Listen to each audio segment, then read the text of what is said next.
안녕하십니까. 네, 반갑습니다, 여러분. KBS 한국어 능력 시험 강좌를 맡게 된 정아름 강사입니다.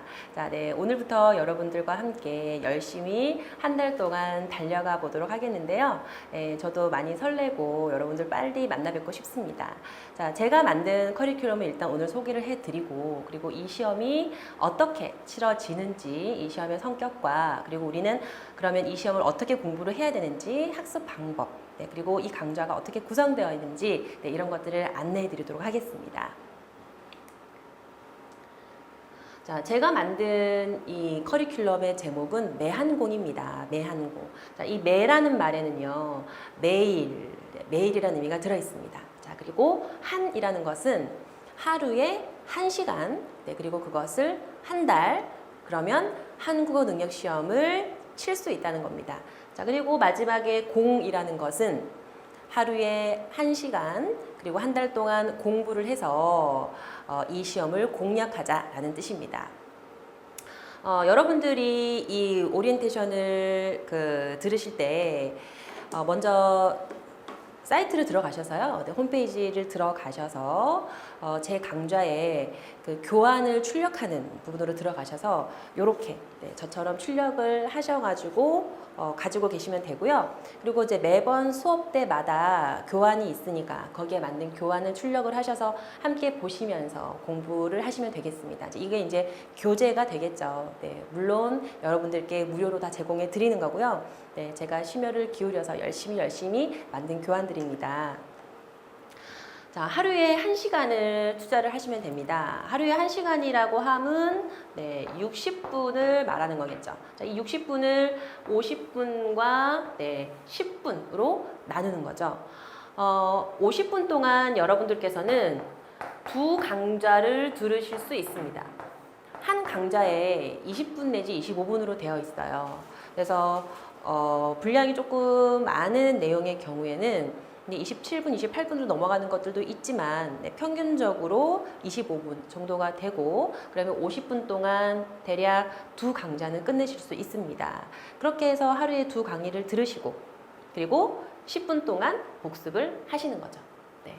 그러면 하루에 두 강을 수강하실 수 있고 자, 그리고 그것을 한 달 동안 수강을 하시게 되면 한 달이 보통 우리가 이제 30일이라고 친다면 이 30일 동안 하루에 두 강좌씩을 들었을 때 네, 총 60강좌를 수강하실 수 있으시겠죠. 네, 그렇게 해서 한 달 동안 60강을 수강하시면 됩니다. 네, 그래서 지금 이제 여러분들께서 보시는 이 강좌는요, 네, 총 60강으로 되어 있고요. 이론 강좌 중심입니다. 문제풀이 강좌는 이제 이후에 다시 여러분들께 보여드리도록 하겠습니다. 일단 이론 강좌 중심이고요. 이론과 함께 그리고 어떤 문제 유형으로 나오는지 샘플이 되는 문제를 여러분들께 보여드리고 물론 그 이론 안에 들어있는 내용들은 전부 기출되었었던 내용들 그리고 철저하게 시험을 치르기 위한 내용 구성으로 되어 있습니다. 그렇게 해서 한 달 동안 네, 완성을 하는 거죠. 하루에 2강 수강, 한 달 동안 60강을 수강을 해서 한 달을 투자하면 네, KBS 한국어 능력 시험을 어느 정도는 공략을 할 수 있다는 겁니다. 한 달 동안 이 60강을 가지고 한 달만 공부를 해서 과연 1급을 받을 수 있을까라고 의문이 생기시는 분들이 있으실 텐데요. 네, 1급은 네, 아주 고난도의 문제까지 완벽하게 숙지를 하셔야 되고 그리고 내공이 필요하죠. 그래서 일단 제가 타깃으로 잡은 네, 점수층은 3급에서 4급 플러스 정도입니다. 그래서 단기간에 어느 정도의 점수, 중간 이상의 점수를 획득하시고자 하시는 분들 그리고 여러 다른 일상과 일정들 때문에 많이 바쁜 가운데서도 시간을 쪼개서 네, 자격증을 따셔야 되는 분들을 위해서 네, 만든 강좌라고 생각하시면 되겠습니다. 그래서 부담 없이 무난하게 접근을 하실 수 있고요. 그리고 2급 이상, 2급 플러스 이상을 받기 위해서는 어떻게 공부를 해야 되는지는 제가 앞으로 다시 또 알려드리도록 하겠습니다. 자, 강의의 내용은 제가 아까도 잠시 말씀드렸듯이 이론 중심의 내용으로 강좌가 구성되어 있지만 그 이론이 이론에만 빠져 있는 개념을 위한 개념이 아니고요. 문제를 풀기 위한 도구로서의 개념과 이론으로 접근을 하려고 합니다. 진행만 걸러서. 가장 많이 빈출되었던 문제. 자, 빈출되었던 문제는 중요하다는 뜻이고 그리고 계속 나온다는 거죠. 기출 문제들을 중심으로 공부만 해도 어느 정도 점수는 받으실 수 있습니다. 그만큼 계속 반복되어서 나오고 있는 문제들이 있다는 거죠. 그래서 2번 이상 나왔었던 문제들은 여러분들께 계속 언급을 해드리고요. 그리고 정답률이 낮은 문제. 네, 이 강좌는 한 달 동안 속성으로 빠른 시간 안에 그리고 아주 최소의 시간을 투자해서 최대의 효과를 거둬야 되는 강좌이기 때문에 어려운 부분은 반드시 짚으면서 어려운 부분을 공략을 해서 쉬운 부분은 사실 저와 함께 굳이 하지 않는다고 하더라도 어느 정도의 국어 수준을 가지고 계시는 모국어 화자라면, 모국어로서 이 한국어를 사용하고 있는 사람들이라면 누구나 알 수 있는 그런 이제 모국어적인 직관적으로도 풀 수 있는 문제들이 많이 나오니까 그런 것들을 굳이 언급하기보다는 정답률이 낮으면서 까다롭고 어려운 것들을 여러분들께 보여드린다는 거죠. 그래서 정답률이 낮은 문제, 변별력이 높은 고난도 문제, 이런 문제들을 걸러서 이 문제에 해당되는 개념들 를 여러분들께 안내해드리고자 합니다. 시험에 나왔던 그리고 시험에 나올 개념만 또 걸러서 분석을 한다는 거죠. 지금까지 이런 것들이 시험에 나왔고 그리고 앞으로도 이런 것들이 계속 나올 수 있다라는 것들은 매 강좌마다 여러분들께 항상 안내해드리도록 하겠습니다. 자, 그 다음에 그동안의 시험 결과 응시자들의 성취도가 낮았던 문제에 관련된 개념은 아무리 짧은 시간을 투자한다 하더라도 반드시 해야 될 부분이죠. 그래서 이런 부분들은 집중적으로 분석을 해서 여기에 대한 개념은 좀 더 자세하게 접근을 하도록 하겠습니다. 자, 문항별 차등 배점이기 때문에 이렇게 공부를 하는 것이 더 중요하다는 건데요. 문항별 차등 배점이라는 것은요. 조금 이따가 다시 여러분들께 설명을 해드리겠지만 이 시험은 그냥 마친 개수 에다가 뭐 한 문제당 몇 점, 배점을 더해서 그 계산을 하는 점수 방식이 아니거든요. 자, 그리고 친절한 예시와 꼼꼼한 설명. 설명은 어려운 부분, 쉬운 부분이든지 제가 교환에 담고 있는 부분은 꼼꼼하게 설명을 해드리고요. 그리고 여기에 이제 실려있는 매 강좌마다 실려있는 문제들은 전부 다 제가 풀어드리고 넘어가도록 하겠습니다. 자, 그 다음에 이게 굉장히 중요한데요. 교환의 개념을 설명하는 부분이 나오고 그 개념을 이해시키기 위해서 항상 사례, 예시를 들게 됩니다. 근데 이 예시와 사례는 쉽고 또 개념을 이해하기 위해서 개념 이해를 도와줄 만한 그런 예시가 나오는 건 당연하지만 웬만하면 이왕이면 기출선지를 예시에 활용을 해서 여러분들께 보여드리는 것이 훨씬 더 효과적이라고 생각을 합니다. 그래서 눈에 익혀두고 여러분들께서 이 한 번이라도 더 기출되었었던 선택지에 그런 사례가 되는 것들을 봐두신다면 시험장에 가셨을 때 훨씬 쉽게 문제를 푸실 수 있겠죠. 자, 이런 특징이 있고요. 자, 그 다음에 중학생도 이해할 수 있는 쉽고 자세한 설명을 최대한 해드리도록 노력을 하겠습니다. 그 다음에 이제 이 강좌의 특징은 가장 경제적인 커리큘럼이라고 할 수가 있는데 아까도 제가 언급을 해드렸듯이 하루에 1시간, 1시간을 투자해서 한 달 동안 우리가 속성으로 그 넓고 깊고 그 방대한 분량의 KBS 한국어능력시험이라는 그 전체 영역을 우리가 다 공부를 해야 되는 것이 목표이기 때문에 일단 최소의 투자로 최대의 효과를 거두는 그런 커리큘럼으로 짜보았습니다. 경제원칙이라는 것은 최소의 투자로 최대의 효과를 거두는 원칙을 말하는 거죠. 이 경제원칙에 입각해서 저희도 이렇게 맞춰서 공부를 하겠다는 거죠. 자, 점수에 가장 큰 영향을 미치는 부분은 어법입니다.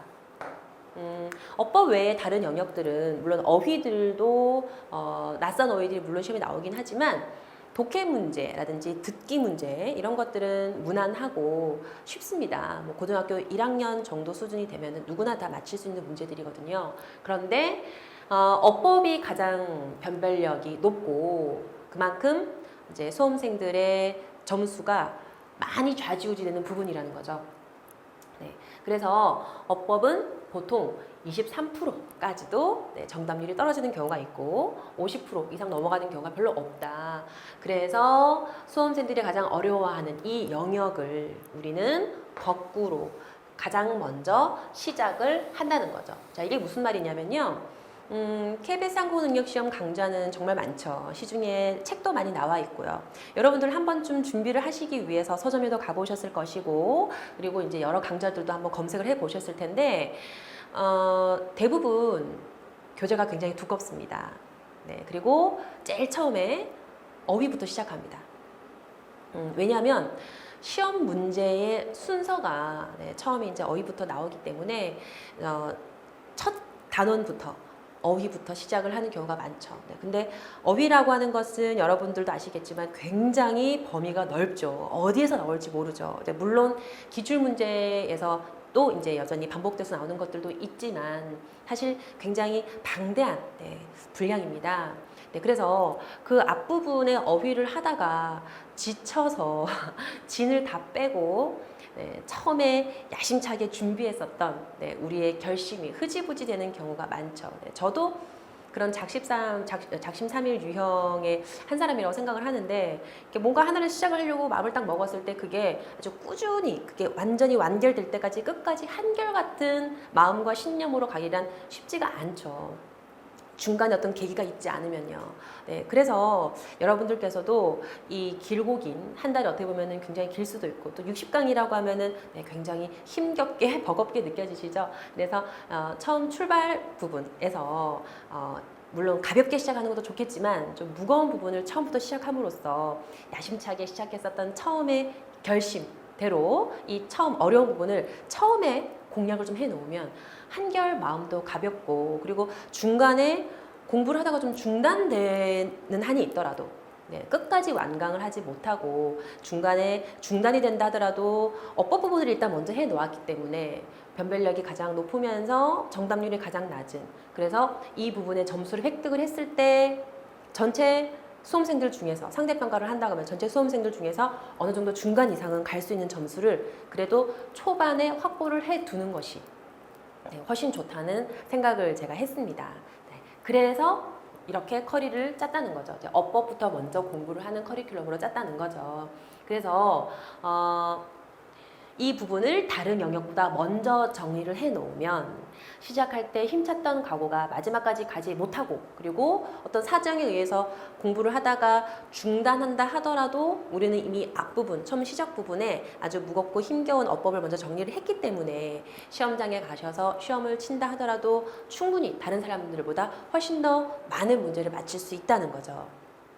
그리고 또 어법은 어떤 직관력이라든지 어떤 응용력이라든지 심오한 그런 그 사고력을 요하는 문제가 아닙니다. 아주 단순하죠. 그래서 부지런하고 완벽하게 정리만 해놓으면 점수를 얻어갈 수 있는 꿀이라는 거죠.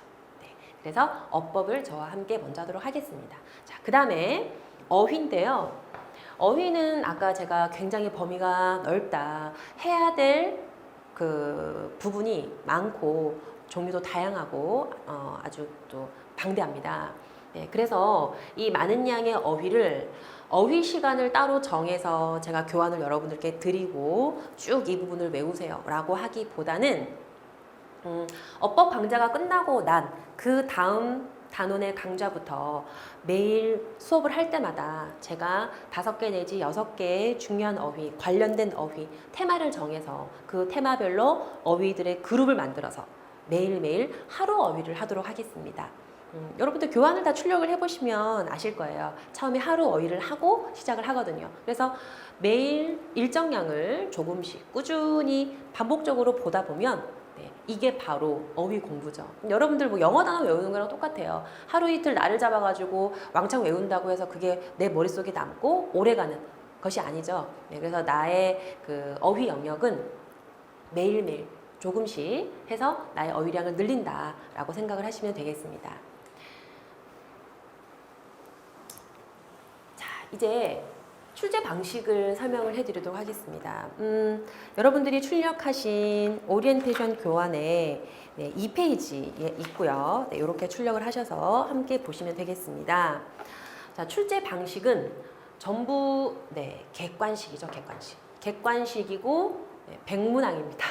어마어마하죠. 그래서 이 백문항을 주어진 시간 안에 다 풀기가 많이 힘드실 거예요. 그래서 어려운 문제들, 뭐 예를 들면 한자에 도금을 묻는 문제, 그러니까 어떻게 읽는지, 그리고 한글로 도금을 주지 않고 그 한자 자체를 보면서 이게 어떤 단어이고 어떤 뜻을 가지고 있는지를 물어보는 문제 같은 경우에 굉장히 낯선 어휘들이 나올 수가 있습니다. 네, 그런 것들 사실은 정답률이 높지 않습니다. 30%가 되질 않아요. 그러면 누구나 다 틀린다는 거죠. 근데 그런 것들은 빨리빨리 패스를 하시고 뒷부분에 더 쉬운 문제들이 있으니까 너무 앞부분에 어휘라든지 어려운 부분을 붙잡고 있지 않으시는 게 유리하시겠죠. 뒤에 가면 쉬운 것들이 또 많이 남겨져 있으니까요. 네, 뭐 그런 식의 이제 융통성 있는 문제풀이 방식도 괜찮을 것이라고 생각을 합니다. 그만큼 백문항이라는 거는 굉장히 우리에게 부담을 주는 문항수죠. 자, 그리고 오지선다형입니다. 네, 그렇지만 여러분 저와 함께라면 하실 수 있습니다. 네, 걱정하지 마시고요.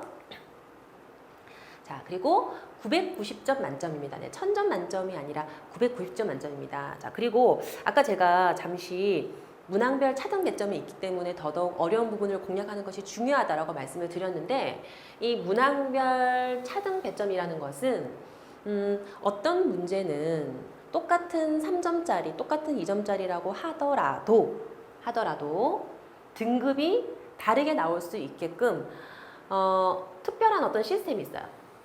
그 시스템으로 이 문항을 마친 사람은 점수를 더 부여하고 등급을 더 높게 부여를 한다는 거죠. 그래서 점수는 똑같아도, 최종적으로 나오는 점수가 똑같아도 등급은 다르게 나올 수 있다는 겁니다. 네, 점수는 같지만, 자기가 받은 점수는 같지만 내가 마친 문제가 굉장히 변별력이 높은 문제다.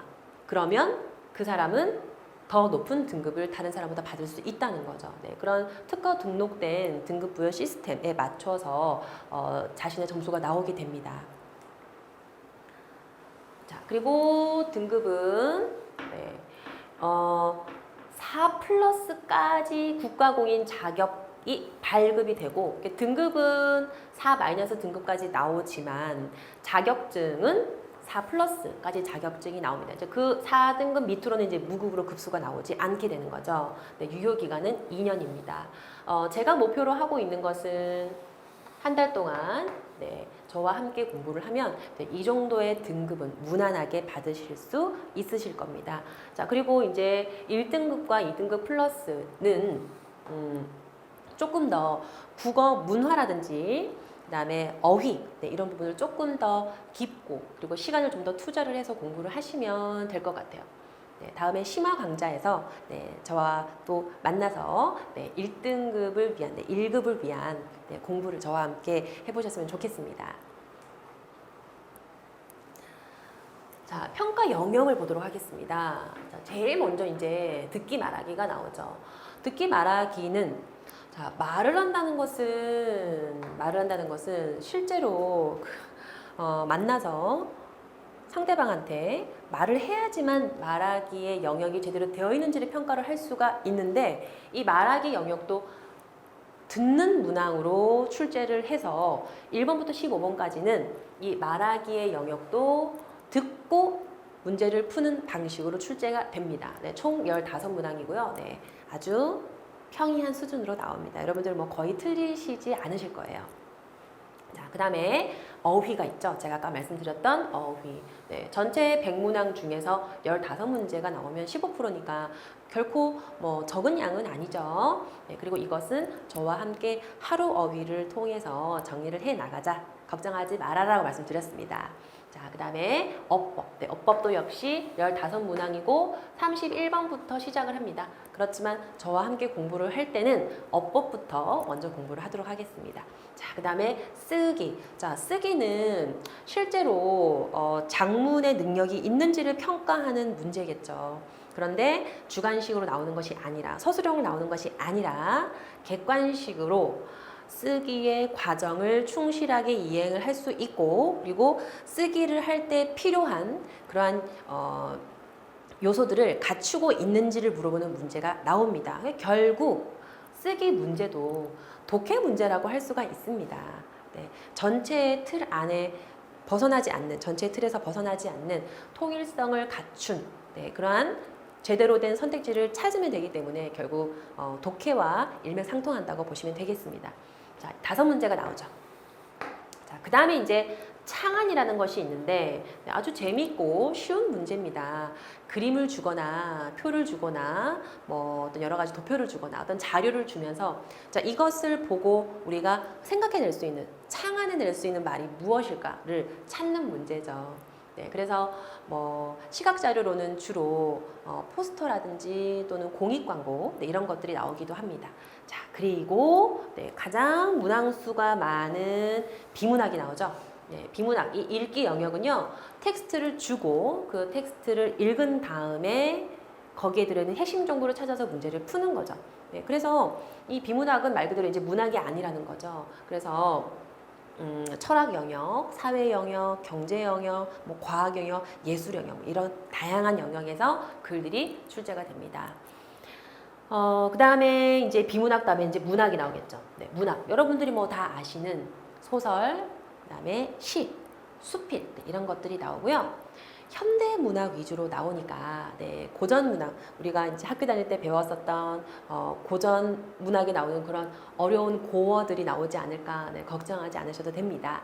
현대 문학 위주로 나오니까요. 그리고 비문학도 그렇고 문학도 그렇고 수능하고는 다르게 난이도가 높지 않습니다. 난이도가 높다고 하면은 뭐 어휘나 어법 정도고요. 문제가 무난하게 아주 평이하게 나오니까 걱정하지 않으셔도 되고요. 중요한 것은 주어진 시간을 얼마나 잘 활용해서 주어진 시간 안에 이것들을 풀 수 있느냐겠죠. 그러면 빠른 독해가 필요하겠죠. 빨리 읽으면서도 그 안에서 꼭 필요한 핵심 정보 그리고 그 문제에서 우리한테 찾아라라고 준 출제자가 준 그 중요한 정보들을 정확하게 찾는 게 중요하겠죠. 그러려면 집중력이 필요합니다. 그래서 매일 하루에 60분 동안 집중력 있게 공부를 하는 국어 공부를 하는 그런 습관들도 한 달 정도 어느 정도 이제 만들어 놓으시면은 문제를 풀 때 상당히 도움이 되실 거라고 생각을 합니다. 자, 그리고 이제 마지막으로 91번에서 100번까지는 국어 문화라는 게 나오게 되죠.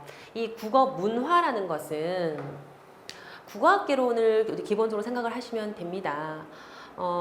우리 말과 글이 어떻게 변천되어서 지금 현대에 사용하고 있는 국어까지 발달을 해왔는지, 발전을 해왔는지, 어떤 뭐 국어의 역사라든지, 아니면 북한어, 방언, 이런 생활국어 측면이라든지, 그리고 현재 지금 우리가 순화하려고 하고 있는 순화어, 이런 것들도 나오고요. 그리고 문학에서의 기본 개념들도 나오게 됩니다.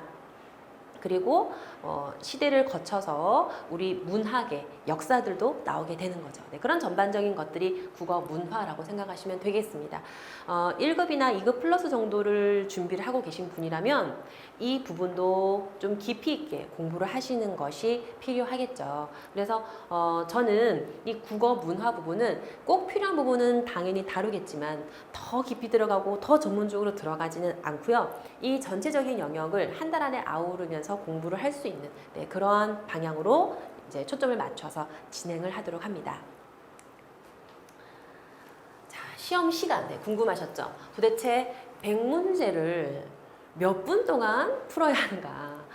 오전 10시부터 12시까지 쉬는 시간이 없이 120분 동안 푸는 것이라고 합니다. 쉬는 시간이 없습니다. 자, 그래서 화장실은 미리 충분히 다녀오셔야 하고요. 당연히 화장실을 중간에 가게 되면 부정행위로 간주가 될 수가 있겠죠. 근데 그런 사람들이 꼭 한 명씩은 있어요. 그리고 시험을 치다가 중간에 주무시는 분들도 있습니다. 자기도 모르게 조는 거죠.